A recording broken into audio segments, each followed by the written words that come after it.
Hi friends, today we will see the appreciation of third poem of 12th standard, and the name of the third poem is The Inchcape Rock. या Inchcape rock याचा appreciation आपण आज पाहणार आहोत.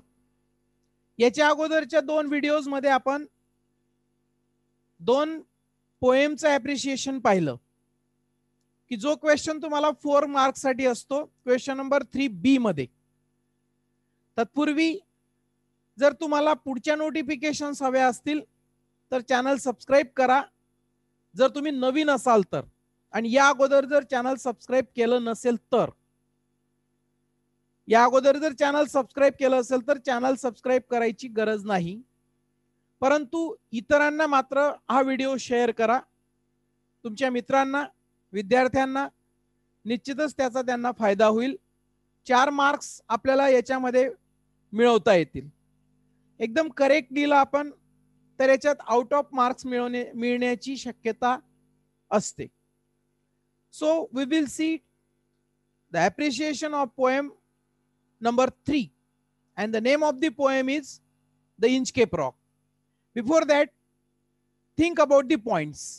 कोणते points नुसार आपल्याला appreciation लिहायचं आहे. सगळ्यात अगोदर अबाउट द पोएम, पोएम बद्दल माहिती. अबाउट द पोएट, पोएट बद्दल माहिती. अबाउट द टायटल, टायटल बद्दल आपल्याला काही लिहायचं असतं. थीम काय आहे नेमकी. Style or the language or the poetic device, कोणते figures of speech, rhyme scheme वापरलेली आहे, स्टाईल कशी आहे, लँग्वेज कशी आहे, स्पेशल फीचर्स काय आहेत वेगळे. Then moral, what is the moral, what is the message और what is the significance of the poem. And last one is your opinion, readers opinion और वी कॅन से कन्क्लुजन. या points नुसार आपल्याला appreciation लिहायचं असतं. एखाद्या वेळेस activity sheet मध्ये जर वरचे 2 पॉइंट्स किंवा 3 पॉइंट्स एकत्र केलेत तर काही प्रॉब्लेम नाही. दोघं तिघं पॉइंट्स एकत्र लिहायचे about the poem and poet बद्दल. पण हे 8 पॉइंट्स तुम्हाला येतीलच. याच्यातला एखाद्या वेळेस एखाद दुसरा एखाद्यामध्ये मर्ज केलेला असेल, परंतु आपल्याला या पद्धतीने अप्रिशिएशन लिहायचं आहे. Poem number 3, the Inchcape rock. Now we will think about the first point about the poem. The poem, The Inchcape Rock, is written in the form of ballad, ज्याला आपण पोवाडा म्हणतो मराठीत. तर त्या फॉर्म मध्ये ही लिहिलेली आहे. This poem shows the story of an Inchcape bell. याच्यामध्ये इंचकेप बेल जी काही आहे त्याच्याबद्दलची स्टोरी सांगितली आहे.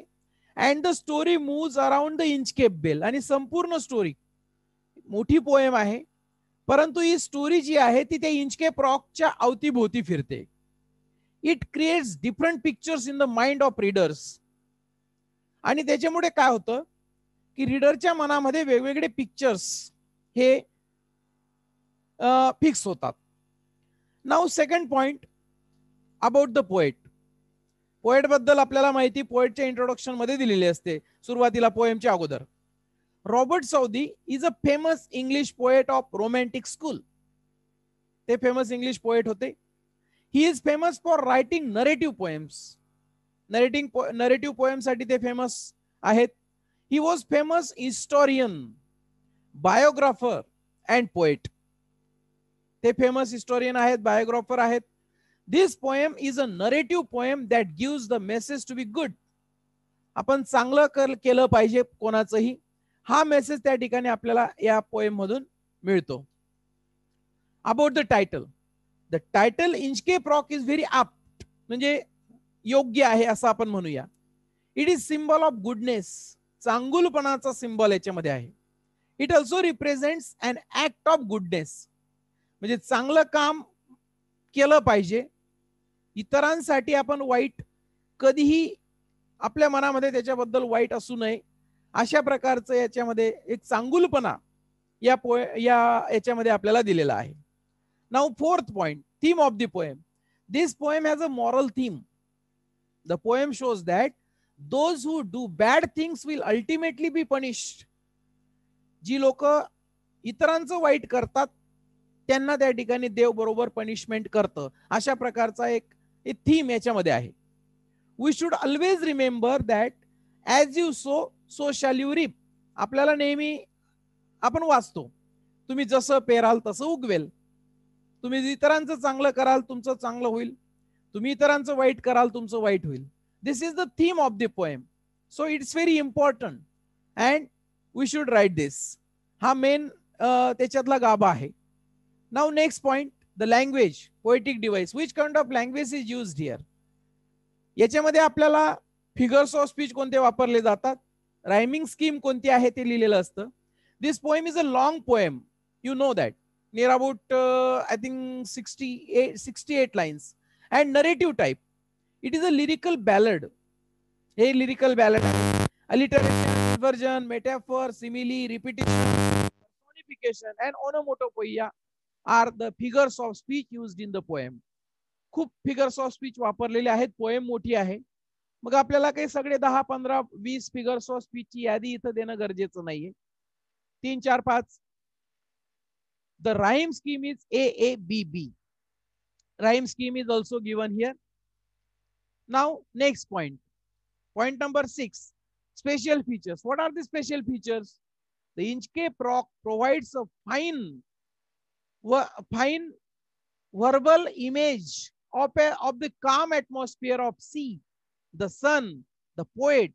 The sun, the poet has used description and narrative techniques to enhance the effect of the poem. याच्यामध्ये सी, सन वगैरे हे वापरलेले आहेत, तिथे त्यांचा यूज झालेला आहे. आणि याच्यामधून आपल्याला एक वेगळा इफेक्ट पोएम मध्ये दिसतोय. Inchcape rock as a symbol of goodness. Inchcape rock हे चांगल्यासाठी तिथं त्या ठिकाणी लावलं गेलेलं होतं. It also provides the supernatural elements, the darkness and the drifting of the ship. तो डार्कनेस, त्याच्यानंतर ते तो आवाज, supernatural elements पण इथं वापरलेले आहेत. And it creates a special effect on the reader's mind. So that's why using supernatural elements, this creates a special effect on the reader's mind. याच्याने एक वेगळा इम्पॅक्ट रीडरच्या मनामध्ये येतो. Moral. What is the moral or what is the message of the poem? This poem teaches us moral lesson. आपल्याला एक नैतिक धडा इथून मिळतो. The moral of the poem is as you sow, so shall you reap. तुम्ही जे पेराल ते उगवेल. The rover cuts the bell and he falls into his own laid trap. म्हणजे जो इतरांसाठी खड्डा खोदतो तो त्याच्यामध्ये जाऊन पडतोय.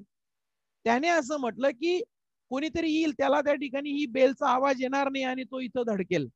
पण झालं काय, तो स्वतःच तिथं त्या याला रॉकला धडकला. Afterwards the regrets for his own action but it becomes late. शेवटी त्याला पश्चाताप झाला वगैरे, पण शेवट ते उशीर झाला होता. The poem gives us a valuable message of wisdom and reality. So this is the main point of the poem and this is the moral. What is your opinion? Or what is the conclusion? I like this poem very much.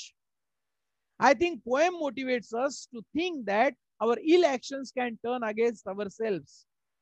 म्हणजे आपण जे काही वाईट इतरांबद्दल मनामध्ये ठरवतो तर आपलंच वाईट होतं. And we can fall in our own laid trap.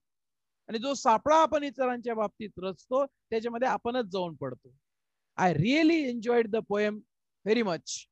आणि म्हणून मला ही पोएम खूप आवडली. हे पर्सनल रिस्पॉन्स सारखं असतं. आपण हा माझा व्हिडिओ पाहिलात, इतरांना शेअर करा आणि याचा अभ्यास करण्यासाठी त्यांना मदत होईल. So we will meet in the next video and we will discuss about the 4th poem.